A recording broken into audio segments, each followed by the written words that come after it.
ইহুদি আমার নবীরে বলতেছে আমি আপনারে ভালোবাসি। আমার রসুল বললেন ওয়ামা আরসালনাকা ইল্লা রাহমাতাল লিল। ইহুদি বলে কি তোমারে মাইনাস করে দিতে পারবো? পারবো না তো, আমি রহমাতুল লিল। যাও, আমি নবী তোমারে ভালোবাসি। আবদার নিয়ে এসেছি ভালোবাসার মানুষের কাছে। কি আবদার? থাকবো ইহুদি, সমস্যা নেই। ইহুদি দেখে আপনি নবীর গোলামি করতে চায়, রাখবেন নি গোলাম হিসেবে। কারে বলতেছে রহমাতুল লিল? আমার নবী বললেন খেদমত করবা? খেদমত করবো। খাদেমে রসুল হবো, রাখবেন? আমার কামলিওয়ালা হলেন বেলাল, তোমার হাতের লোটার গামছাটা তারে দিয়ে দাও, আজকে থেকে আমার খাদেম হিসেবে আমি নবী তার দায়িত্ব দিয়ে দিলাম।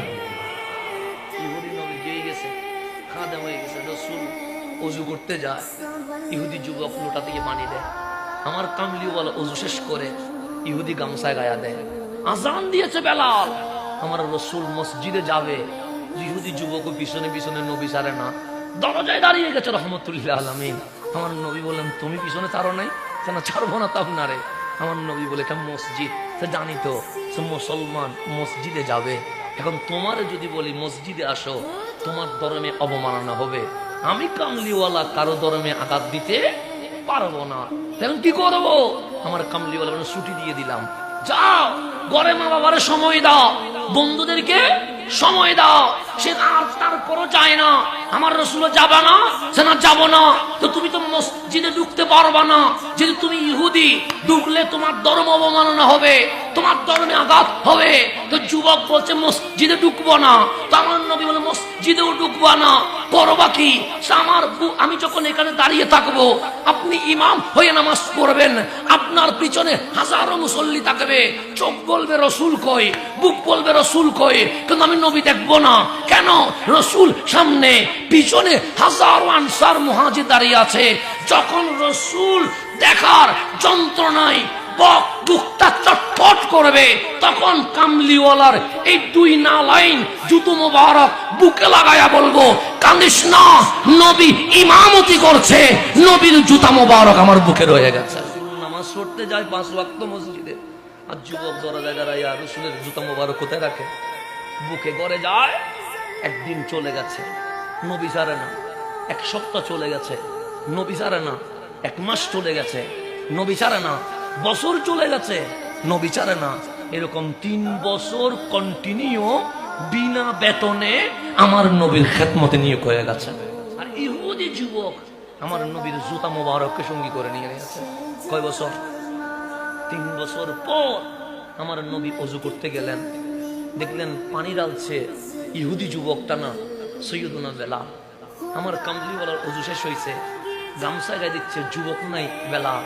আমার নবী থেমে গেলেন, ডাক দিয়ে বললেন ইয়া বেলাল, ও আমার বেলাল, আইনা সাবা। ওই ইহুদি যুবকটা কই যে আমার অজুর পানি দিত, যে আমার গামছা দিত? তখন বেলাল বললেন নবী গো, যে একবার আপনার কদমে আসে সে কি যেতে পারে? তো যেতে যদি না পারে আজকে আসে নাই কেন? সোয়াহুয়া মরিদ জিদ্দান, এমন কঠিন রোগে আক্রান্ত হয়ে গেছে, সে আসতে পারছে না।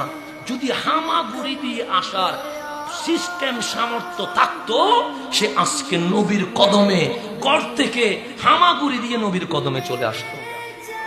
আমার নবী ডাক দিয়ে বললেন বেলাল বেশি অসুস্থ? হ্যাঁ বেশি অসুস্থ। আমার কামলিওয়ালা বললেন বেলাল একটু মসজিদে যাইয়া বলো আজকের জামাতটা একটু দেরিতে পড়বো। বেলাল বললেন নবী গো কেন? ওই যুবক এতদিন আমার কাছে আসছে না, আপনার কাছে আসছে, আজকে অসুস্থ, আজকে আমি কামলিওয়ালা তার ঘরে চলে যাব। সাহাবায়ে কেরামকে এসে বেলাল বললেন নামাজ একটু 15 মিনিট পরে হবে। কয় মিনিট পরে? তখন সাহাবায়ে কেরাম বললেন কেন? রসুল ইহুদি যুবক আশিকের ঘরে যাচ্ছে। তো সাহাবী বলেন আমরা বসে থাকি কি করব? আমরাও যাব। নবীজি সামনে, সাহাবায়ে কেরাম পিছনে। যেতে যেতে ওই ইহুদি যুবকের ঘরে চলে আসছে।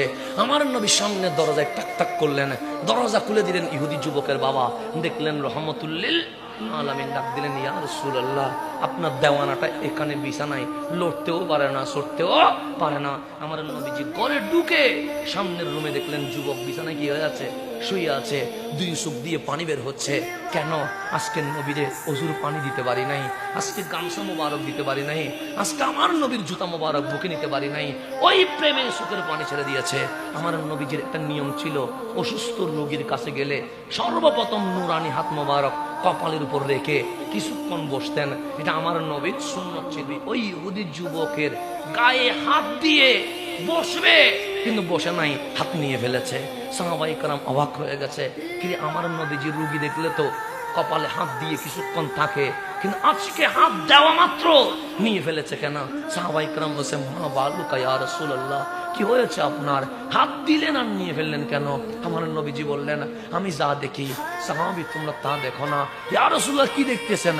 আমি দেখতেছি তার গায়ে মালাকুল মউত আজরাইল চলে এসেছে, আর কিছুক্ষণ পর সে দুনিয়ার সফর শেষ করে ফেলবে। আমার কামলিওয়ালা তার সামনে দাঁড়ালেন, ডাক দিয়ে বললেন, যুবক, কতবার আমার কাছে এসেছো, কতবার তোমার ঘরে ফেরত এসেছো, জীবনে কখনো বলি নাই কালিমা পড়ে মুসলমান হয়ে যাও, কিন্তু এখন তুমি বিদায় নিয়ে যাবে, তোমার সাকারাত শুরু হয়ে গেছে, তোমার আমলনামা চোখের সামনে খুলে গেছে, আজরাইল অলরেডি তার কার্যক্রম কি করেছে, শুরু করেছে। এখন আমার আপনার তওবার দরজা কি আছে, খোলা আছে। আমার নবী ওই সাকারাতের বিছানায় যুবকরে রেখে বলছে, যুবক, 3 বছর আমার খেদমত করেছো, কালিমা ছাড়া যদি মারা যাও, জাহান্নামে চলে যাওয়া, তুমি যদি জাহান্নামে যাও, আমি নবী সইতে পারবো না, শুধু কালিমাটা পড়ো, বাকিটা আমি নবী দেখবো। ইহুদি যুবক, ইহুদি, তুমি নামাজ পড়ো না আমি জানি, কারণ তুমি ইহুদি, নামাজ পড়বা কেমনে? তুমি রোজা রাখো না, এটা আমি জানি, রাখবা কেমনে? তুমি তো ইহুদি, ইহুদির উপর তো নামাজও নাই, রোজাও, কালিমাটা পড়ো, বাকিটা আমি নবী দেখবো। ওই যুবক বাবার দিকে তাকাইছে, বাবা বললেন, আমার দিকে কি? যেই নবীরে ছাড়তে বললাম চারিস নাই, আজ বিদায় বেলায় আমার দিকে কি? নবী যা বলে তাই কর। যুবক নবীর দিকে তাকায় আছে, কামলিওয়ালা ওনার দিকে তাকিয়ে আছে। আমার নবী বলতে শুরু করলেন, লা ইলাহা ইল্লাল্লাহু মুহাম্মাদুর রাসূলুল্লাহ। যুবকও বললেন, লা ইলাহা ইল্লাল্লাহু মুহাম্মাদুর রাসূলুল্লাহ সাল্লাল্লাহু আলাইহি ওয়াসাল্লাম। কালিমা পড়া শেষ, যুবকের ইন্তেকাল হয়ে গেছে।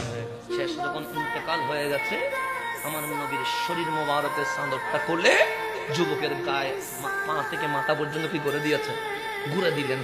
দেওয়ার পরে আমার রাসূল বললেন, সাহাবী, আজকে নামাজের টাইমটা একটু লেট করেছিলাম, চলো রওনা দিই। আমার কামলিওয়ালা এক কদম দরজা থেকে বাহিরে, আর এক কদম কোথায়, ভেতরে। আমরা বেরোবার সময় এক পা ভিতরে থাকে, আর পা কোথায় থাকে? ওই এক পা ভিতরে আর এক পা বাহিরে রেখে আমার নবী আবার পিছনে মোড়ায়া তাকায়া বলছে, সাহাবী জাহান্নামী ছিল, আমি নবী জান্নাতি বানাই দিয়ে দিছি।